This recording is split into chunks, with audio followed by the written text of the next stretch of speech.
믿습니까? 할렐루야! 오늘 저는 요한복음 8장 39절에서 47절까지 말씀을 본문으로 당신의 아버지는 누구입니까? 라는 제목의 말씀을 전하도록 하겠습니다. 우리가 신앙생활 하다 보면 한 번쯤 고민하게 됩니다. 내가 정말 구원받았을까? 여러분들 이 같은 고민을 한 번쯤 해보신 적이 있으실 것 같아요. 만약 누군가 여러분에게 이 같은 고민을 상담해 온다면 여러분은 뭐라고 조언하시겠습니까? 되게 이렇게 조언하시죠. 예수 그리스도를 진심으로 영접한 사람은 구원의 확신이 있든지 없든지 구원받은 사람입니다. 맞는 말씀입니다. 구원에 관한 원리를 참 잘 설명해 주신 것이에요. 예수님께서 이렇게 말씀하셨잖아요. 그러나 그를 맞아들인 사람들, 곧 그 이름을 믿는 사람들에게는 하나님의 자녀가 되는 특권을 주셨다. 우리가 예수 그리스도를 믿음으로 영접하는 그 순간 하나님께서는 하나님의 자녀가 되는 권세를 주신 줄 믿습니다. 육신의 자녀가 하루 일과를 마치면 부모님이 계신 집에 당연히 가잖아요. 이와 같이 하나님의 자녀가 이 땅에서의 삶을 마치면 하늘 아버지가 계신 천국에 당연히 갑니다.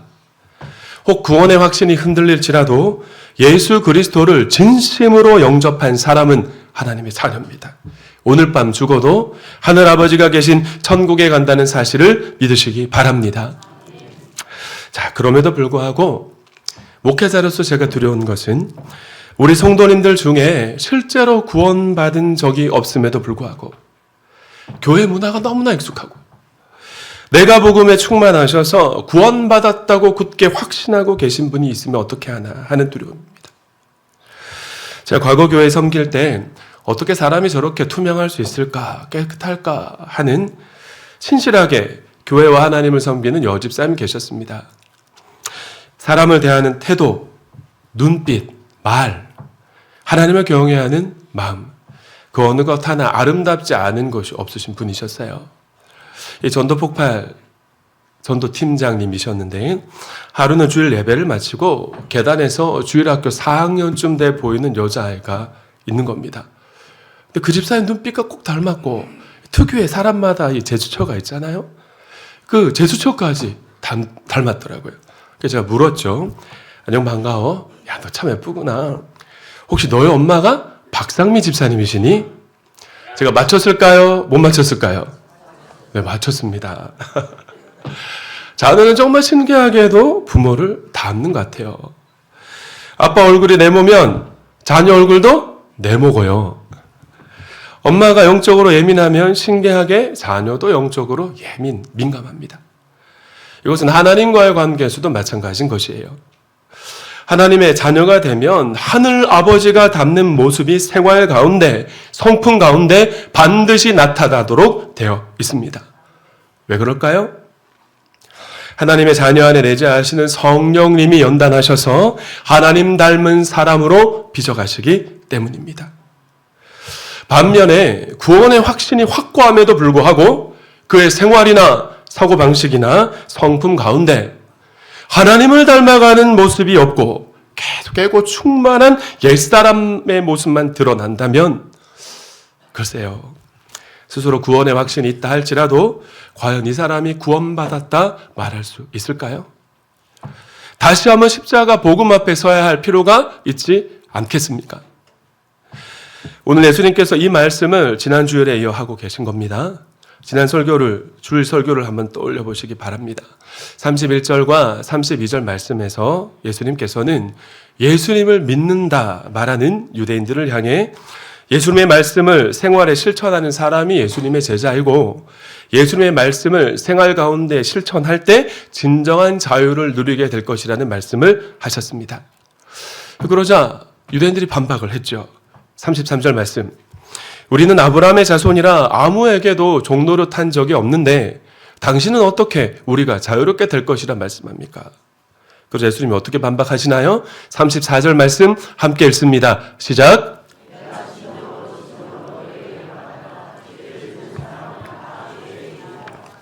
예수님께서는 죄의 종으로 살아가고 있는 유대인의 영적 속박에 관해 말씀하셨는데 이들은 예수님의 말씀을 제대로 이해하지 못했습니다. 다른 나라의 종노릇하는 이 정치적 억압으로 오해했던 것이죠. 여러분, 이 유대인들이 긍지를 갖고 있는 이 아브라함이 어떤 사람일까요? 유대민족의 뿌리이자 그 시작입니다. 하나님께서는 아브라함을 수많은 사람 중에 특별히 선택하시어 아브라함과 그의 후손을 당신의 백성 삼아 주셨습니다.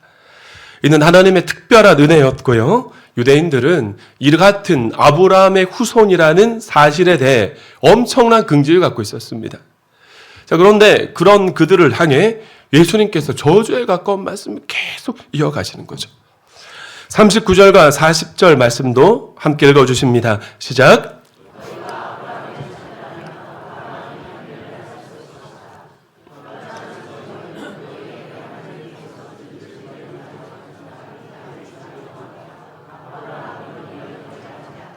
너희가 정말 아브라함의 자손이라면 아브라함처럼 나를 영접했을 것이다. 너희가 지금 하나님의 뜻을 전하고 있는 나를 죽이려고 하는 것을 보니 너희는 아브라함의 자손이 아니다. 이 말씀을 하신 거예요. 이는 유대인의 혈통적 계보를 말씀하신 것이 아니라 영적인 계보에 관한 말씀이셨습니다. 자녀는 부모의 믿음을 담는다라는 말씀을 하신 것이에요. 이것은 오늘 본문 속 유대인들이 구원받지 못한 증거 중에 하나였던 것입니다. 자, 그러면 아브라함은 구약의 사람이잖아요. 예수님은 신약을 여신 분인데 어떻게 아브라함이 예수님을 영접할 수 있었을까요? 창세기 18장을 보시면 하나님께서는 마침내 우상숭배와 동성연애가 가득한 소돔과 고모라를 심판하시기로 결정하셨습니다. 심판에 앞서 두 명의 천사와 함께 아브라함의 집에 방문하시어서 하나님께서 앞으로 하실 두 가지 예고를 말씀하셨는데, 첫째, 내년 이맘때에 이삭이 탄생할 거다. 확정적 예고를 주셨고요. 두 번째, 소돔과 고모라의 심판에 대한 예고를 하셨습니다. 자, 그런데 여러분 보시죠. 이때 하나님이 사람의 모습으로 아브라함 장막에 드셨습니다. 아브라함과 함께 음식을 드셨던 이 여호와를 성경 신학자들은 말락 여호와, 말락 야훼라고 부릅니다. 여호와의 사자라는 뜻이 있는데 구약 시대의 인간의 모습으로 이 땅에 나타나신 예수님을 일컫는 표현입니다. 창세기 18장 초입을 보시면 한낮 뜨거운 시간에 아브라함이 장막 문 앞에 앉아 있었습니다. 근데 고개를 들고 보니까 세 사람이 서 있는 거죠. 이 중 한 사람이 말락 야훼, 말락 여호와, 구약에 나타나신 예수님이었던 거예요. 아브라함은 구약에 나타나신 예수님을 얼른 알아보고 자신의 장막으로 영접했고요. 예수님이 말씀하시는 두 가지 예고를 믿었습니다. 자, 그러나 오늘 본문 속 유대인들의 모습은 어떠합니까? 예수님을 하나님의 아들로 알아보지를 못했습니다. 예수님을 알아보지를 못했는데 어떻게 예수님이 하시는 말씀을 믿을 수 있겠어요? 그러니까 예수님의 말씀에 소위 긁혀서 예수님을 죽이려고까지 한 것이죠. 그래서 예수님께서는 분노하셨고 이렇게 말씀하신 겁니다. 너희는 아브라함의 후손이라고 자랑하지 않냐? 그런데 아브라함은 나를 알아보았다, 나를 영접했다, 나에게 하는 말을 믿었다. 그런데 너희는 나를 알아보지도 못하고 나의 말을 믿지도 않고 나를 영접하지도 않으며 심지어 나를 죽이려고까지 하는구나. 그러니 너희는 아브라함의 자손이 아니다. 저를 따라 하실까요? 자녀는 아버지를 닮는다. 하나님의 자녀인 동암의 모든 형제 자매가 예수님 말씀 가운데 머물 때 날이 갈수록 하늘 아버지를 닮아갈 수 있기를 축원드립니다. 자, 그러자 유대인들이 더 심하게 긁혔어요. 예수님에게 독설을 퍼붓습니다. 우리는 음행으로 태어나지 않았으며 우리에게는 하나님이신 한 분 하나님만 계십니다. 쉽게 바꾸어 말씀을 드리면 우리는 예수 너처럼 사생아가 아니다라는 말을 하고 있는 거예요. 이는 마리아의 동정녀 탄생을 비하하면서 예수님을 사생아로 모는 아주 비열한 인신공격이었습니다. 당시 유대 사회에는 예수님의 출생에 대한 좋지 않은 소문이 퍼져 있었는데, 여러분, 발 없는 말이 어디까지 가나요? 천리 가잖아요. 사람들이 남의 말 하는 거 얼마나 좋아합니까? 예수님을 적대시하는 사람들이 예수님의 육신의 어머니 마리아가 요셉과 결혼식도 올리기 전에 임신한 사건을 가지고 가짜뉴스를 만든 겁니다. 예수님이 혼의 자식이라는 가짜뉴스, 악의적인 소문을 갖고 예수님 앞에서 인신공격을 한 것이지요. 그러자 예수님께서는 같은 이야기를 또 한 번 반복하십니다. 함께 읽습니다. 시작.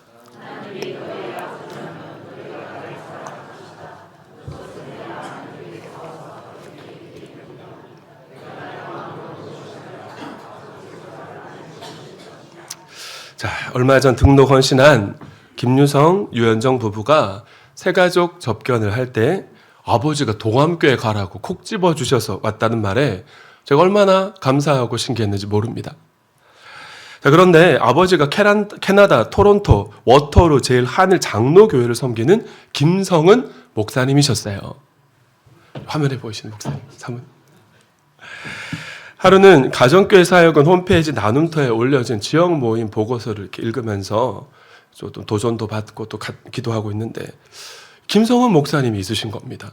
이분이 워터루 지역 목사님이시더라고요. 정말 깜짝 놀랐습니다. 카톡으로 아들 내외를 보내서 감사합니다. 감사 인사를 제가 드렸더니 카톡 글로도 제 아들은 이런 아들이고 제 며느리 이렇습니다. 부족한 제 아들 내외를 맡아주셔서 섬겨주셔서 감사합니다.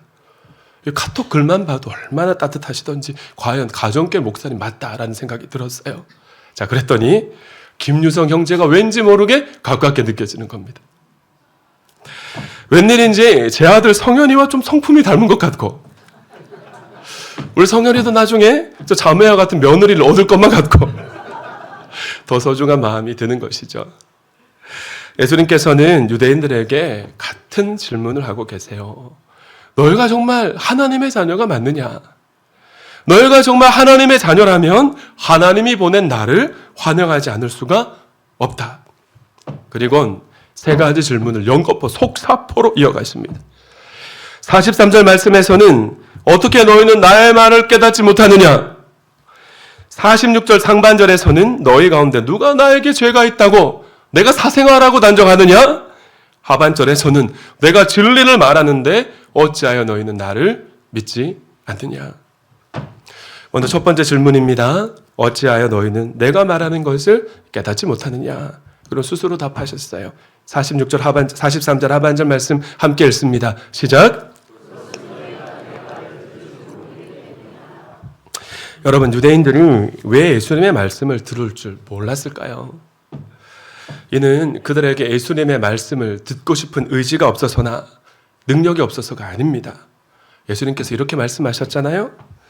그러나 보혜사 곧 아버지께서 내 이름으로 보내실 성령께서 너에게 모든 것을 가르쳐 주실 것이다. 또 내가 너에게 말한 모든 것을 생각나게 하실 것이다. 여러분, 예수님이 말씀하시는 의미를 가르쳐 주시는 분이 누구십니까? 성령님이십니다. 그런 성령님이 유대인들 안에 내재하시지도 않았고요. 예수님이 하신 말씀에 담긴 의미를 가르쳐 주시려고 역사하지도 않으셨기 때문에 예수님의 말씀을 몰랐던 거죠. 참 신기합니다. 과거에는 설교 말씀을 듣거나 성경을 읽을 때 무슨 뜻인지도 모르고 흥미도 없고 흥미가 없을 재미도 없던 이 VIP였습니다. 자, 그런데 예수님 영접 모임 시간에 들어와서 예수님을 진심으로 나의 구주, 나의 주님으로 영접하면 놀라운 일이 일어납니다. 그때부터 설교가 들리기 시작하는 거예요. 재미없던 설교가 재미있게 느껴진답니다. 예수님을 영접한 날로부터 성경에 담긴 하나님의 뜻이 궁금해지기 시작하고요. 성경을 읽고 싶은 욕구가 심령 깊은 곳에서 용솟음 치는 것이지요. 누가 이런 일을 이렇게 역사하십니까? 예수 그리스도의 영인 성령님이 그의 안에 내재하시기 때문에 일어나는 성령의 역사임을 믿으시기 바랍니다. 그래서 저는요, 목사님 제가 정말 구원받은 것이 맞을까요? 라고 질문하는 분에게 이렇게 답변을 드립니다. 뭘 갖고 구원받은 걸 증명해 보이겠어요? 저는 이렇게 말씀드리는 거예요. 성도님, 여러 가지 증거가 있겠지만 가장 큰 증거는 이전에 들리지 않았던 설교 말씀이 지금 들리시고 성도님이 지금 성경을 읽고 싶은 욕구가 생겼다는 겁니다. 그 내재하신 성령님께서 일으켜주시는 성령의 역사입니다라고 말씀을 드리는 거예요. 이 시간 진목사의 설교가 들리십니까? 진목사의 설교를 통해 양심의 진림이 있고 말씀대로 살고 싶은 욕구가 느껴지세요? 기뻐하십시오. 여러분 안에 성령님이 내재하고 계시다는 증거입니다. 할렐루야. 여러분은 구원받은 하나님의 자녀이고 지금 죽어도 천국 갈 하나님의 백성입니다. 자, 그러나 오늘 본문 속 유대인들은 여러분과 같지 않았습니다. 44절 말씀 좀 길지만 읽습니다. 시작.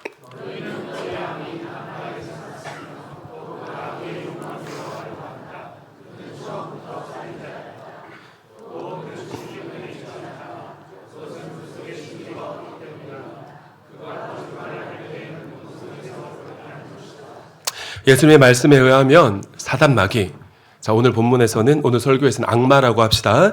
이 악마는 두 가지 본질적 속성이 있습니다. 첫째, 악마는 처음부터 살인자입니다. 살인자. 우리가 정말 예수 믿고 하나님의 자녀가 되면 하나님은 사랑이시라. 하나님의 크신 사랑이 우리에게 부어져서 이웃을 사랑하게 됩니다. 상처 때문에 혹은 자존심이 상해서 이런저런 일로 인해 부모를 미워하고 자녀를 미워하고 배우자를 미워하고 교우를 미워할 수 있지요.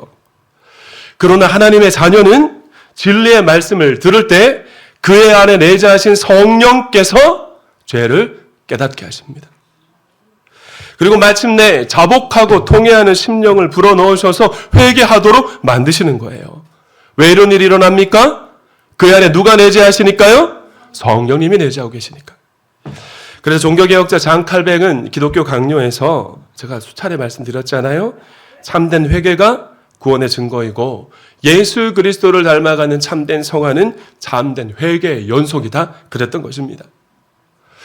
그럼에도 불구하고 사랑하고 용납하라는 말씀 앞에 양심의 찔림은커녕 계속 거부감이 느껴지고 계속 이웃을 미워하는 마음을 품고 산다면 우리는 요한 1서 3장 15절 말씀을 기억해야 됩니다. 함께 읽습니다. 시작.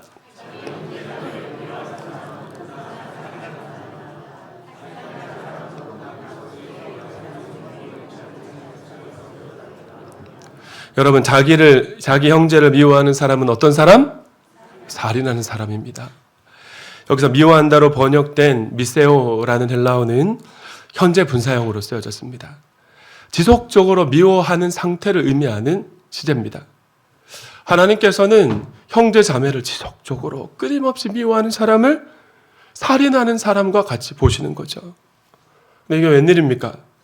형제를 지속적으로 형제 자매를 미워하는 사람은 그 속에 영원한 생명이 머물러 있지 않답니다. 여기서 그러면 영원한 생명이란 누구실까요?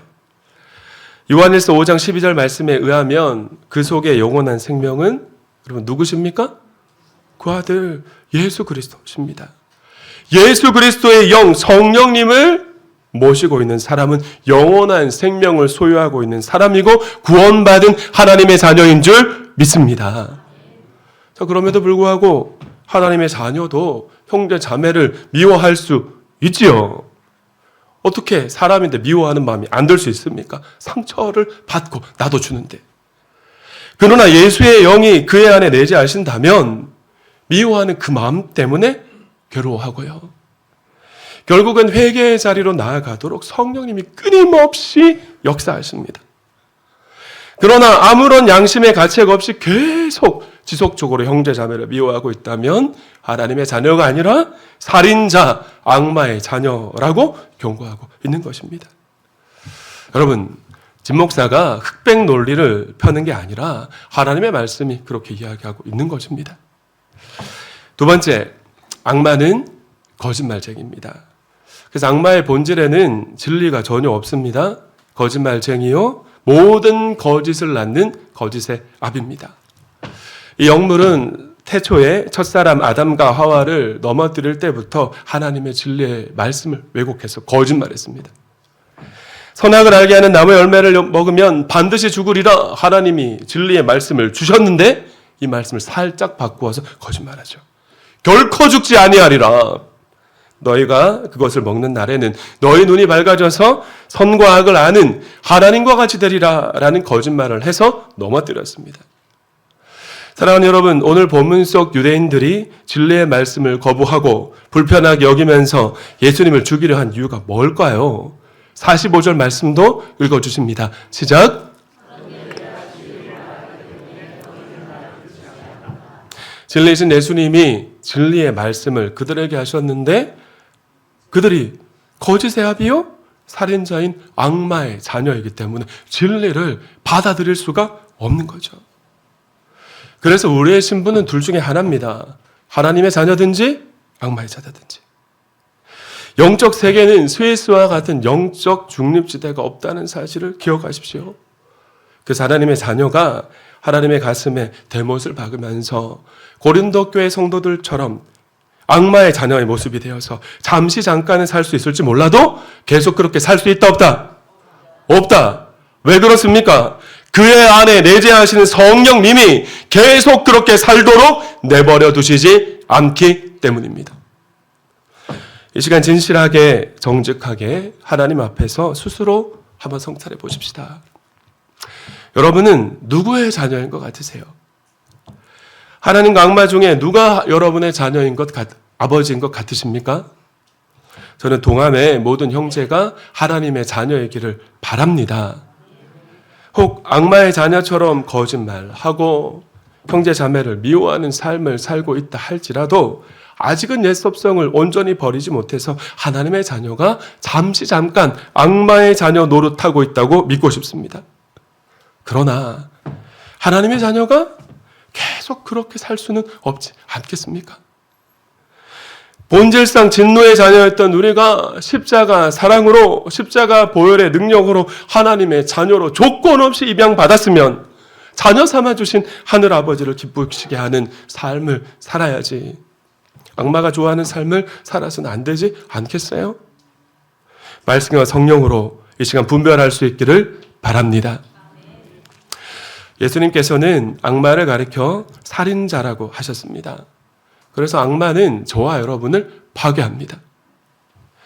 만약 여러분이 악마의 자녀 노릇을 하고 있다면 악마는 언제나 먼저 여러분을 파괴할 겁니다. 그리고 여러분의 마음, 삶을 파괴한 그 모습을 통해 여러분이 속한 가정, 여러분이 속한 공동체, 나아가 교회 공동체까지 파괴하게 되는데 이것이 악마의 본성이기 때문에 그래요. 하나님의 자녀가 천국에 가서 하늘 아버지에게 칭찬받고 상 받을 삶을 살아야지 악마의 자녀 노릇하면서 자기 자신도 계속 파괴하고 가정을 파괴하고 공동체를 파괴한다면 하나님 앞에 서는 날 무슨 할 말이 있겠습니까? 야고보서 4장 7절은 이렇게 명령하고 있습니다. 함께 읽습니다. 시작.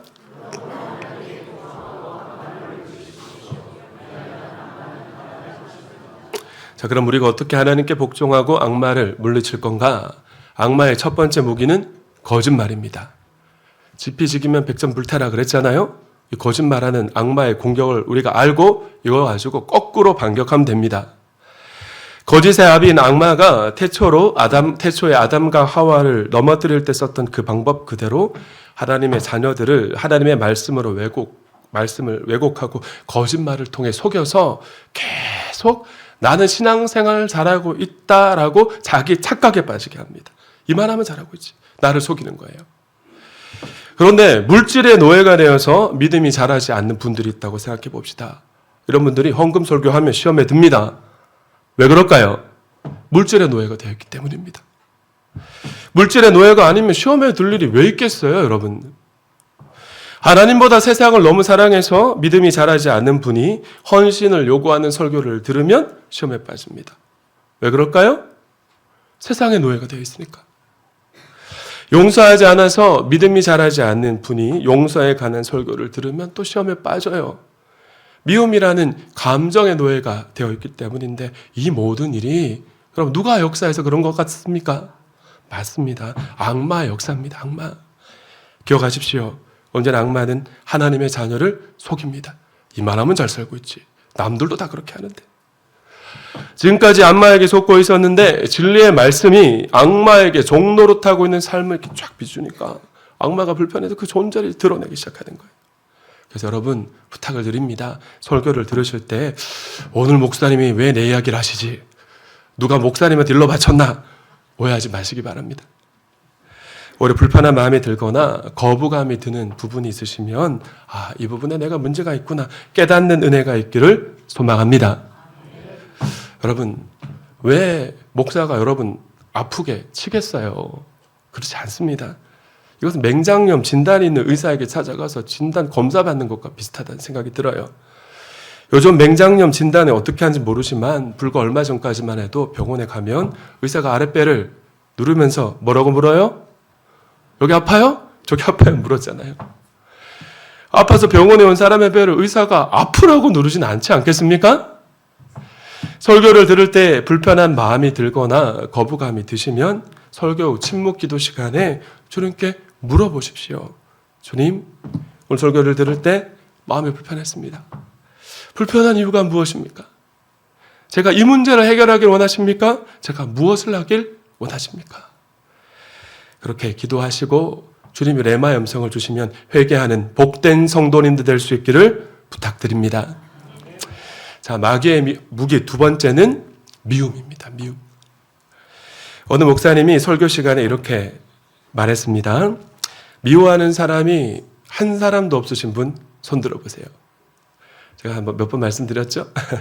잠시 침묵이 흐르고 아무도 없나 싶을 때쯤 예배당 저 한쪽 구석에 계신 은퇴 권사님 손을 드시는 거예요. 목사님 너무 기뻐서 설교를 마치고 권사님에게 물었습니다. 권사님 정말 미워하는 사람이 한 사람도 없으십니까? 그러자 권사님이 하시는 말씀, 있었는데 다 죽었어. 그랬답니다. 여러분, 악마의 본성은 살인자이기 때문에 언제나 악마는 우리 마음에 형제 자매를 미워하는 마음을 훅훅 불어넣습니다. 악마가 미워하는 마음을 불어넣을 때 우리가 어떻게 대적해야 될까요? 예수 그리스도의 이름으로 명령한다. 내 마음에 미워하는 마음을 불어넣는 악마야 물러가라. 대적기도 하면 될까요? 필요하고 해야 되죠. 그러나 예수님께서는 원수를 사랑하라. 7번씩 70번도 용서하라 명령하셨습니다. 또 골로새서 3장 13절은 이렇게 명령하고 있죠. 함께 읽습니다. 시작.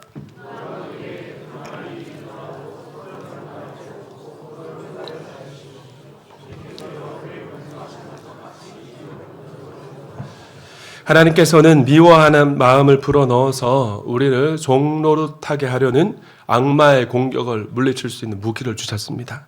그 무기가 무엇일까요? 저를 따라 하십시다. 용납과 용서. 용납하고 용서하는 겁니다. 누군가 너무 미울 때 내가 그 사람을 용서하지 않았다는 뜻이잖아요. 그 사람을 정말 용납하고 용서했으면 미울 수가 없죠. 국률의 마음이 들 것입니다. 목사님, 저는 미워하는 사람은 없는데 싫어하는 사람이 있습니다. 이렇게 생각하시는 분 있으시다면 죄송합니다. 미워하는 사람을 바꾸어 표현하면 싫어하는 사람입니다. 우리 중에 싫어하는 사람이 한 사람도 없는 사람은 없을 것 같아요. 내향적인 사람은 외향적인 사람이 나댄다고 싫어하고요. 적극적인 사람은 소극적인 사람이 답답하다고 싫어합니다. 싫어하는 사람이 있을 수는 있지만 계속 그 마음 가운데 머물러 있어서는 안 될 줄 믿습니다. 성도님들, 진정한 용서는 내가 미워하는 사람, 싫어하는 사람을 진정으로 축복할 때 완성됩니다. 내가 그 사람을 용서는 하지만 목사님 전 상종은 안 합니다. 용서한 겁니까? 안 한 겁니까? 안 한 거죠. 또 진정한 용서는 내가 그 사람을 도와줄 기회가 찾아왔을 때 도와주는 겁니다. 사랑하는 여러분, 악마의 종노릇하면서 살면 악마는 살인자이기 때문에 우리를 파괴합니다. 그래서 힘듭니다. 고생합니다. 악마는 살인자이기 때문에 여러분을 파괴한 이후에 그걸 그치지 않아요. 밑빠진 독과 같아서 여러분을 통해 여러분 자녀, 배우자 다 파괴해 나가고 목장 식구, 교회, 일터까지도 엉망진창으로 만들어서 유린하는 것이죠. 악마가 거짓과 미움으로 공격할 때 하나님이 주신 두 가지 무기, 용납과 용서로 악마를 대적하여서 승리하는 복된 성도님들 될 수 있기를 축원합니다. 말씀을 맺습니다. 성령님이 감동을 주셔서 제가 실천하려고 애쓰고 있는 세 가지 실천 사항을 드리고 설교를 마치려고 합니다. 거짓의 아비인 악마는 언제나 상황을 왜곡하더라고요. 우리를 오해하게 만들고 미움을 불어넣습니다. 악마가 이 같은 공격을 해올 때 미리 예방하는 방법 첫 번째는 어떻게 해야 됩니까? 좋은 쪽으로 생각하십시오. 좋은 쪽으로. 예레미야 17장 9절이 말씀하는 것처럼 첫사람 아담의 후손인 인간의 마음은 만물보다 더 거짓되고 부패했습니다. 그래서 어떤 상황이 딱 터지면 본능적으로 부정적으로 해석하게 돼 있어요. 악마가 그 틈을 비집고 들어와서 오해를 만들고 관계를 철저하게 파괴해 나가는 겁니다. 그래서 분명한 사실이 명확하게 확인되기 전까지는 좋은 쪽으로 생각하시려고 노력하시기 바랍니다. 의도적으로. 이것이 오해를 차단하는 첫 번째 방어선이 될 것입니다. 자, 두 번째, 어떻게 해야 됩니까? 대화를 통해 푸십시오. 우리가 좋은 쪽으로 생각하려고 애를 써도 자꾸만 악마는 상대방에 대해 오해하는 생각을 훅훅 불어넣습니다. 자꾸 생각하게 해요. 곱씹게 합니다. 생각을 곱씹고 부정적인 생각을 묵상하면 나중에 마음까지 장악된다고 무장의 삶 시리즈 설교에서 계속 강조드렸잖아요. 압력밥솥처럼 마음을 계속 억누르고 있으면 여러분 그게 계속 억눌러집니까? 언젠가는 폭발하는 날이 오잖아요. 그래서 속이 부글부글 할 때 이해하려고 참으려고 애쓰지 마시고 대화로 푸시기 바랍니다. 아무개 형제님 언젠가 인사 안 하시고 쌩하게 지나가셔서 어제 제가 인사했는데 그렇게 쳐다보셔서 제 마음이 너무 아팠습니다. 아이 메시지잖아요. 혹 저에게 섭섭한 일이 있으셨다면 말씀해 주십시오. 제가 사과드리고 제가 고치겠습니다. 대화를 통해 풀어버리는 것이 거짓을 깨트리는 가장 강력한 방법이 될 것입니다. 그리고 세 번째, 어떻게 해야 됩니까? 들은 말을 그대로 믿어주시기 바랍니다. 대화를 풀면서 상대방의 설명을 들었는데도 의심이 계속 가잖아요. 이거 한 번에 어떻게 그 의심이 거칩니까? 이미 관계가 깨졌는데. 상대방의 말이 안 믿어져도 상대방의 말을 액면 그대로 믿어주려는 노력이 가장 중요합니다. 제가 해보니까 그렇더라고요. 쉽지 않지만 상대방의 말을 믿어줄 때 오해는 끝나고 깨어진 관계가 회복될 것입니다. 이것이 관계를 지키는 마지막 열쇠입니다. 옆에 계신 분에게 인사하실까요? 당신은 하나님의 자녀입니다. 한 번 더 인사하십시다. 함께 사랑하며 하나님을 닮아갑시다. 시작! 지난 주간에 권사님 한 분이 저한테 장문의 톡을 보내오셨어요. 목사님 제가 어떤 말을 들었는데 이거 계속 마음에 품고 있으면 목사님 오해할 것 같고 목사님과 관계가 깨질 것 같습니다. 그래서 풀려고 전화했대요. 톡했대요. 과연 믿음 안에 잘 기도로 헌신해 오신 권사님이시다 싶었습니다. 저도 말씀을 드리고 그럴 수 있겠다 싶어 사과도 드리고 권사님도 말씀 듣고 그러니까 더 깊어져가는 사랑의 관계가 되었던 것 같아요. 사랑하는 여러분, 하나님의 자녀는 하늘 아버지를 닮습니다.